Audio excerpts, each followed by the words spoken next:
Hi friends, ఎలా ఉన్నారు? ఈరోజు మన తోఫు కర్రీ తయారు చేసుకుందాం. చాలా బాగుంటుంది ఇది. అలాగే మీలో ఎవరైనా మా ఛానల్ ఫస్ట్ టైం చూస్తున్నట్టయితే ప్లీజ్ లైక్ చేయండి. అలాగే మా ఛానల్ని సబ్స్క్రైబ్ చేయండి. పక్కన ఉన్న బెల్ ఐకాన్ని క్లిక్ చేయండి. అలాగే ఈరోజు మన కర్రీ రెడీ చేసుకుందాం. ఇది తోఫు మనకి మార్కెట్లో దొరుకుతుంది. అంటే సోయా బీన్స్తో తయారు చేస్తుంది. ఇది సోయా పన్నీర్ కూడా అంటారు. చాలా బాగుంటుంది కర్రీ. నేను 200 గ్రామ్స్ తీసుకున్నాను ప్యాకెట్. చక్కగా ఇప్పుడు దీన్ని కట్ చేసుకుందాం. అలాగే తోఫులోని మనకి ప్రోటీన్ ఎక్కువగా ఉంటుంది. అంటే మనం పాలతో చేసుకునే పన్నీర్ కంటే ఇందులో చాలా ఎక్కువ ఉంటుంది. దాంట్లో ఉండే ప్రోటీన్ కంటే దీంట్లో చాలా ఎక్కువగా ఉంటుంది అన్నమాట. అలాగే నెలకు ఒక 2 సార్లు అలా మనం కర్రీ చేసుకుంటే చాలా మంచిది హెల్త్కి. ఇలా మనం ఈ తోఫును చక్కగా నీటిలోని శుభ్రంగా కడగాలి. ఇలా కొంచెం జిగురులాగా ఏదోలా ఉంటుంది ఇది. దీన్ని మాత్రం కడగాలి, మర్చిపోకండి. శుభ్రంగా ఒక 2 సార్లు కడగాలి.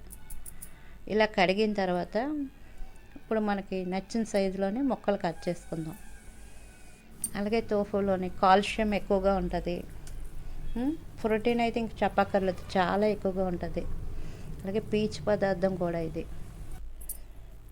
అలాగే ఎముకలు కూడా చాలా మంచిది, బలం అన్నమాట ఎముకలకి. లేడీస్కి మాత్రం చాలా మంచిది. అంటే బ్రెస్ట్ క్యాన్సర్ రాకుండా చాలా కాపాడుతుంది అన్నమాట ఇది. మనం ఇలా నచ్చిన సైజులోనే చక్కగా ముక్కలు కట్ చేసుకోండి. అంటే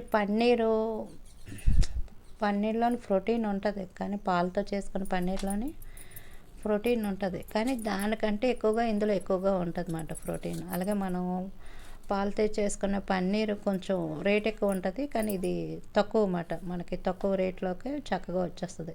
పెద్ద కాస్ట్ ఎక్కువగా ఉండదు. తక్కువ కాస్ట్లోకి మనకు చక్కగా ప్రోటీన్ అనేది లభిస్తుంది అన్నమాట. ఇలా ఒక బౌల్ తీసుకొని అందులోని 3 స్పూన్లు పెరుగు వేసుకుందాం. పెరుగు వేసుకొని పసుపు, ఉప్పు, గరం మసాలా, కారం ఇవన్నీ వేసుకొని ఈ పెరుగులో బాగా కలిసేలాగా స్పూన్తో కలుపుకుందాం.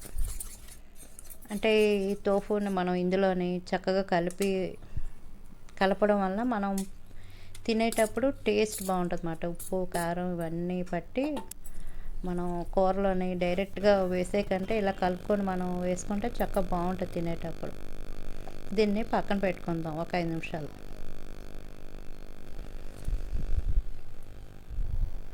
పచ్చిమిరపకాయలు ఒక 2, టమాటా ఒకటి, ఒక ఉల్లిపాయ ఇలా పెద్ద ముక్కలుగా కట్ చేసుకోవాలి.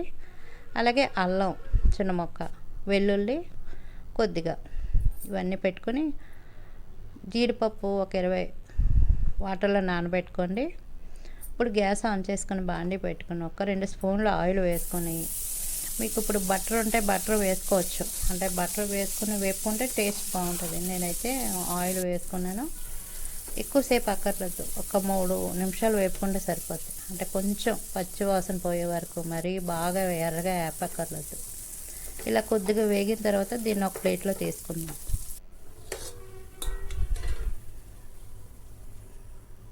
ఇలా ప్లేట్లో పెట్టుకొని దీన్ని పక్కన పెట్టుకుందాం.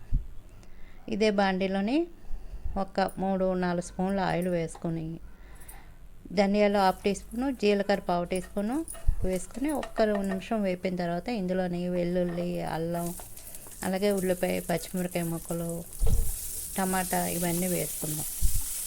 వేసుకొని ఒక 2 నిమిషాలు వేపిన తర్వాత ముందుగా మనం జీడిపప్పుని నానబెట్టుకున్నాం కదా, ఇది కూడా వేసుకుందాం.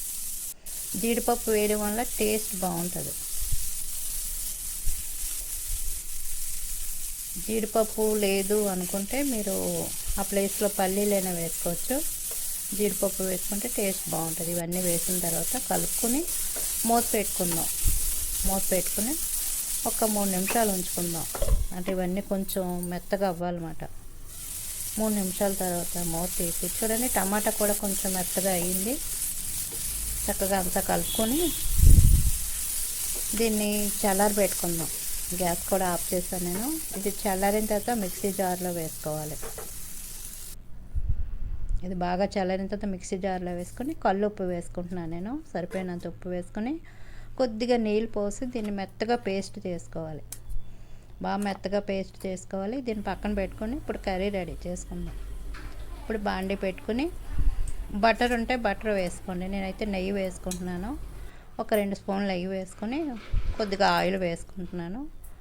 ఆయిల్ వేసుకున్న తర్వాత పసుపు, ఒక హాఫ్ టీ స్పూన్ కారం వేసుకొని ఒక 2 నిమిషాలు, 1 నిమిషం అలా వేపండి. వేపిన తర్వాత ముందుగా మనం మసాలా పేస్ట్ని మిక్సీ చేసుకున్నాం కదా, ఇది కూడా వేసుకుందాం. వేసుకొని ఇదంతా కలిసేలాగా కలుపుతూ వేపుకుందాం. గ్యాస్ని చిన్న మంట మీద పెట్టుకొని చక్కగా కలుపుతూ వేపుకోవాలి.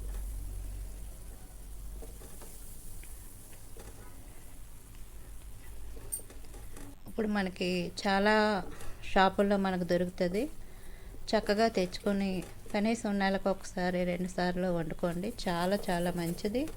ఇందులో కాల్షియం ఎక్కువ ఉంటుంది, అలాగే ప్రోటీన్ కూడా చాలా ఎక్కువగా ఉంటుంది. తప్పకుండా ఒకసారి మీరు మనం వండుకుంటే లేడీస్కి చాలా మంచిది. ఇదంతా కలిపిన తర్వాత ఇందులో వాటర్ పోసుకుందాం. వాటర్ పోసిన తర్వాత ఒకసారి అంతా కలపండి. కలిపి గ్యాస్ని మీడియంలో పెట్టుకుని మూత పెట్టుకుని ఉడికించుకోండి. మధ్య మధ్యలోని మూత తీసి కలపండి, లేదంటే అడుగు పడుతుంది. నేనైతే నాన్ స్టిక్ ప్యాన్ కాబట్టి కొంచెం అడుగు పట్టకుండా ఉంటుంది. మీరైతే మధ్య మధ్యలో కలపండి. మూత తీసి చూడండి, కొంచెం చిక్కబడ్డది. కొంచెం చిక్కబడిన తర్వాత ఇందులోని ఒక పావు టీ స్పూన్ గరం మసాలా వేసుకోండి. ఎక్కువ అక్కర్లేదు. ఒక పావు టీ స్పూన్ గరం మసాలా వేసి ముందుగా మనం టోఫుని వేపుకున్నాం కదా, ఇది కూడా వేసుకుని చక్కగా కలుపుతూ మొత్తం అంతా ఒకసారి కలపండి. ఉప్పు కారం వేయి సరిపోయిందో లేదో ఒకసారి చెక్ చేసుకోండి. నాకు అంతా సరిపోయింది. మూత పెట్టుకొని గ్యాస్ని చిన్న మంట మీద పెట్టుకొని ఉడికించుకోండి. అంటే ఆయిల్ పైకి తేలాలన్నమాట. చూడండి, ఈ విధంగా మనకి ఆయిల్ అంతా పైకి వచ్చింది అంటే కర్రీ రెడీ అయిపోయింది. మీకు చూపిస్తాను. చూడండి, ఈ విధంగా ఆయిల్ వచ్చింది కదా. చక్కగా ఇది రైస్లోకి బాగుంటుంది, చపాతీకి కూడా చాలా బాగుంటుంది. తప్పకుండా ఒకసారి ట్రై చేయండి. చాలా చాలా బాగుంటుంది. మనకి ఆరోగ్యానికి కూడా చాలా మంచిది. ఇలా ఉన్నప్పుడు మీరు గ్యాస్ ఆఫ్ చేయండి. ఇది చల్లారిన తర్వాత కొంచెం గట్టిపడుతుంది. తప్పకుండా ఈ కర్రీని రెడీ చేసుకోండి. చాలా చాలా హెల్త్కి చాలా మంచిది. ఈ వీడియో నచ్చినట్లయితే ప్లీజ్ లైక్ చేయండి.